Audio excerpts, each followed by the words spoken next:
Now we are going to study about very important point as called rate law.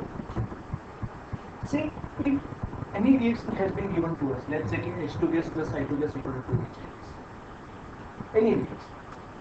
If somehow, if we are able to replace the rate of reaction in terms of concentration of reagent, what did I say? I said कि ये reaction का rate हम खाली reactant के concentration के base पे ही दिखा पाए. देन जरा देखेंगे, ये रिएक्शन की बात कर रहा था, उसका rate I am writing suppose इस तरह से लिख पाए K into concentration of H2 into concentration of I2 raised to 1 1. Power दोनों का क्या है? 1 1. अगर ऐसे रिप्रेजेंटेशन अगर हम करते हैं, then this representation is known as rate.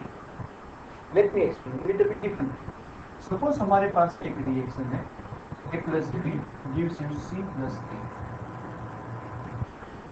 To be very specific, AA, BB, CC and D.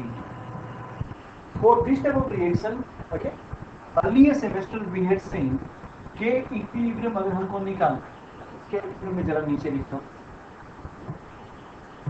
K equilibrium लिखना है, then concentration of C raised to C, concentration of D raised to D, concentration of A raised to A and concentration of B raised to B. Do you remember this? Equilibrium constant इस तरीके से निकालते हैं, जहाँ पे okay, product का concentration with respect to along with जो उसके जो कोएफिशिएंट थे उसको हमने पावर में डाल रखे थे अपॉन रिएक्टेंट का कॉन्सेंट्रेशन एंड जो small N small P they represent the coefficient of N. अच्छा, अभी ऐसे ही रिएक्शन की मैं बात यहाँ पे वापस कर रहा हूँ आपके साथ, बट इस बार हम जब रेट लिखेंगे, rate of reaction is not based on product, is based on only on reactant, concentration of reactant raised to x and y, raised to x and y along with one constant k. Here x and y जैसे last time क्या था, small a and small b जो power में थे, they were directly related to the coefficient. जो भी coefficient है वो पावर में जाते थे, करेक्ट है ना. बट यहाँ पे जो एक्स एंड वाई की मैं बात कर रहा हूँ, they are nowhere related to A and B.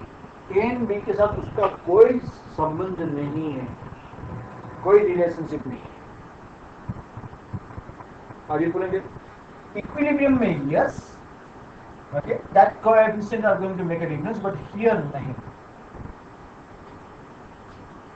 Then जो हम ये रिप्रेजेंटेशन लिख रहा हूं, rate equals to K A raise to X B raise to Y, that is known as rate law. Again let me tell you what did I say to you. I say suppose if I have a reaction AA plus BB gives you CC plus PD. For that rate अगर आप with respect to concentration of reactant with certain powers and a coefficient, अगर आप इस तरीके से represent कर सकते हो कैसे वो मैंने नहीं बताया, but I'm going to tell you that. Suppose if you are able to represent this way, then this is known as rate law. We have two examples which have been listed over here in your textbook. First example, for H2 and I2, 2HI. For that rate law is this: K H2 raised to 1, I2 raised to 1. I have another example. H2 plus Br2 gives you 2HBr. If you see closely, H2 plus I2 equals to 2HI and H2 plus Br2 equals to 2HBr. In fact, they are almost similar reactions. They are the reaction between hydrogen and halogen and producing hydrohalic gas. पहले में hydroiodic था, दूसरे में hydrobromic. Correct ना. तो हमको लगता है भाई दोनों रिएक्शन सिमिलर है, तो उन दोनों के रेट लॉ भी सिमिलर होने चाहिए. पहले का रेट लॉ था हमारे पास, पहले का जो रेट लॉ हमारे पास था वो ये था KH2 जबकि दूसरे का जो रेट लो है, you see huge difference. K1 H2 Br2 raised to half 1 plus K2 H, okay, Br2 raised to half, K1 and K2 are constant. Okay. By the way ये रिएक्शन के दो ऐसे रेट लो मिले. ये जो पहला रेट लो है, it's in the presence of HBr. But suppose there is an absence of HBr there, then rate equals to K H2 Br2 raised to half. Then rate equals to K H2 Br2 raised to half. What's the conclusion? Conclusion is that by looking at the reaction, जो दोनों एक दूसरे के similar लगते हैं, दोनों का rate लो similar नहीं है. मतलब खाली रिएक्शन से हम रेट लो नहीं लिख पाएंगे. रिएक्शन से रेट लो लिखने जाओगे तो अलग अलग मिल रहा है. सबसे पहले जो रेट लो होता है, जो मैं इसकी बात कर रहा हूं, it is always based on experiment results. कैसे करेंगे वो बाद में बताऊंगा. It is always based on experimental results. There is no theoretical base.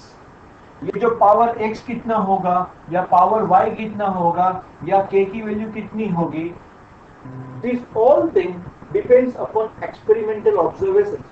जब तक रिएक्शन को एक्सपेरिमेंट करके फाइंड आउट नहीं किया जाता, स्टडी नहीं किया जाता है, तब तक हमको x एंड y की वैल्यू नहीं मिलेगी. इसीलिए दो एक जैसे लगने वाले रिएक्शंस, उन दोनों के रेट लो सेम नहीं है, अलग अलग रेट लो है.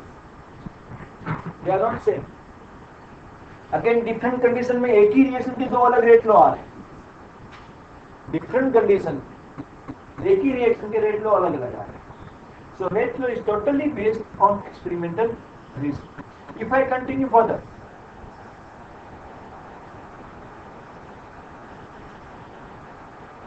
for a general reaction like this, N1A plus N2B gives you N3C plus N4D. If we have a rate law like this, reaction rate equals to K A raised to X B raised to Y. At that time, here X, which is the power of concentration of A, represents the order of X. The meaning of this is that the order of reaction with reference to reactant A is X. With reference to A, उसका जो order है वो कितना है? X. मतलब जब मैं इसकी बात कर रहा था, यहाँ पे लेट्स से कि एक रिएक्शन हमको दिया, ये पहले भी हमने कहीं जगह किसी और जगह पे यूज किया, सेम रिएक्शन. उसका रेट लो उन्होंने एक्सपेरिमेंट से ऐसे फाइंड किया कि एक्सपेरिमेंट से उन्होंने फाइंड करके हमको दे दिया. जितने एक्सपेरिमेंट से फाइंड करके हमारी टेक्स्ट बुक में बताए गए वो सब याद, वो याद रखते हैं, बाकी नहीं. बाकी का हमको पता ही नहीं चलेगा, एक्सपेरिमेंट हुआ ही नहीं उसका, हमको कैसे पता. बराबर. लेकिन जो जो हमको दिए गए वो हमको याद. मैं आपको वापस हाईलाइट करूंगा कौन कौन से आपको करना है. अभी let me explain the point. See over here with respect to Br minus, जब उन्होंने फाइंड किया तो उसका पावर x की वैल्यू 1 है. तो ऐसा बताया जाएगा कि this reaction with respect to Br minus is first order. उसका पावर कितना है? 1. So this reaction is of first order with respect to Br minus. Similarly with BrO3 minus, अगर उसका भी ऑर्डर कितना है? 1 है, पावर 1 है. So with reference to BrO3 minus, it is again. So that means with respect to Br minus and BrO3 minus, it is first order. दोनों का individual power 1 और दोनों के रिस्पेक्ट क्या हो गया? First order. बट जब H प्लस की बात आती है तो H प्लस के ऊपर पावर कौन सा है? Q. H के ऊपर कौन सा पावर आ रहा है? Q. So with respect to H plus, it is of second order. With respect to A, this is X order reaction. With respect to B, this is Y order reaction. With respect to Br minus, it is first order reaction. BrO3 minus, it is first order reaction. H plus, it is second order reaction.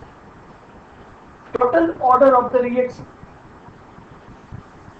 is always sum of the exponents, that is x plus y.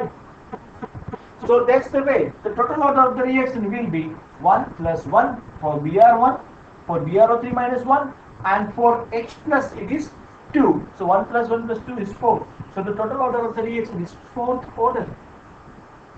It's a 4th order. Total order of reaction, sometimes it is positive integer, sometimes it is 0 also. Even 0 power भी आता है. कैसे मैं बताऊंगा? And even a fraction like 1.5 can be also ordered. Are you following this? So this is called order of reaction. Is it fine? Are you following this? So this is called order of reaction. If I come to this over here, the total order of reaction is equal to the sum of exponents of concentration of all reactants. बराबर है? Are you following this? अच्छा, एक छोटा सा simple सा point मैं आपको और एक बता दे रहा हूं.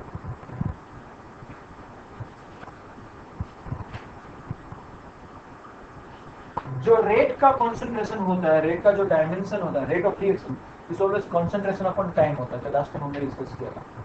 ओके, सो उसका ऐसा यूनिट याद रखना.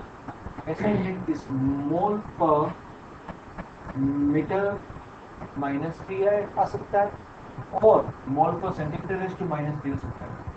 इवन मोल पर litre is normally is used. Concentration जो होगा, कंसंट्रेशन का यूनिट क्या रहेगा? मोल पर लीटर हम नॉर्मली यूज करते हैं. बट ऐसा यूनिट क्या है? मोल पर डेसीमीटर क्यूब है. ठीक, मोल पर मीटर रेज़ टू -3, मोल पर सेंटीमीटर रेज़ टू -3.